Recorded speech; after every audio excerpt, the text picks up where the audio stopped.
My Special Forces infantry unit went to the border. The entire night sky was lit up with explosions, deafening explosions, as the Air Force and the artillery bombarded the village. We were going into a small village with the purpose of identifying and demolishing a tunnel that was going into Israel. We were only a few kilometers in. We weren't very deep in. We were trying to secure an area for these engineers to demolish the tunnels. We pulled out, and right after we pulled out, the Air Force came and demolished, obliterated almost the entire neighborhood that we were in. So you had your experience, Benzi, in 2014. This is going to be altogether of a different magnitude, more civilian deaths, more threats to Israeli soldiers.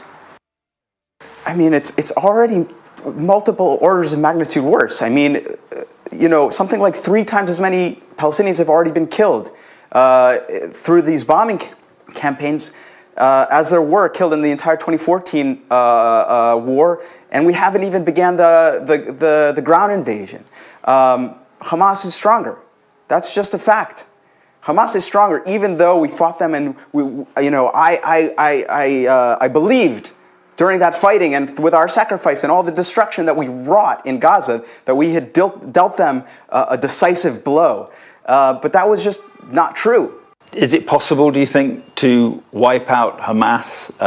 The Israeli government has said after this appalling terror attack, we will wipe out Hamas. Is that possible? I think the only way, I think this government is incapable of doing it unless there is a dramatic, axiomatic shift in our approach towards Palestinians. We approach towards Palestinians, they can just be controlled. We can just keep them indefinitely under military occupation, deny them rights, deny them freedoms, the same ones that we cherish for ourselves, they don't have. And it's not about security, it's about ideology. We're ideologically committed to controlling the entire land of Israel exclusively for the Jewish people.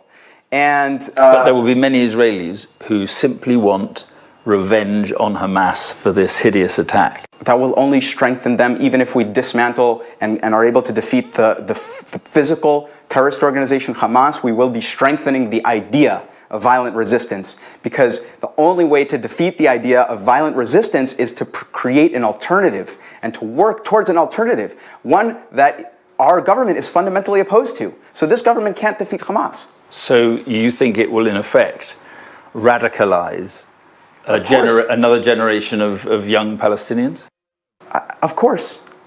We're just killing them, and we don't provide any alternative. We're keeping them under a debilitating siege. They're running out of fuel. They're running out of drinking water. What do you think that, Hamas is a terrorist organization. They've already proven that they can murder babies, and we're saying it's on them to save the lives of the Palestinian infants in the NICU in the hospital. It's up to them. You think they care? They just murdered babies, and we're denying that we're creating this horrific human conditions. What do you think the people in Gaza are going to think about us after what we're doing now? We have to create an alternative. If we want to defeat Hamas, we have to turn the Palestinian public against them. But how do you do that? In the light of the terror attack, how do you do that? What is the process? Where is the process that doesn't include Hamas? Where is the process? Well, we have to stop forcibly expelling Palestinians from their homes in villages in throughout the West Bank. We have to crack down on settler violence, and we have to say out loud that we're committed towards a peaceful, negotiated solution with Palestinians in which they achieve freedom, achieve independence, and achieve the independence and rights that we cherish so dearly for ourselves. What are your fears for the next few days and weeks? I fear for Palestinian civilians who are being relentlessly bombed. I fear for citizens of Israel who are vulnerable to escalations on multiple fronts because of this war. I feel for many friends and loved ones are. Your brothers going in?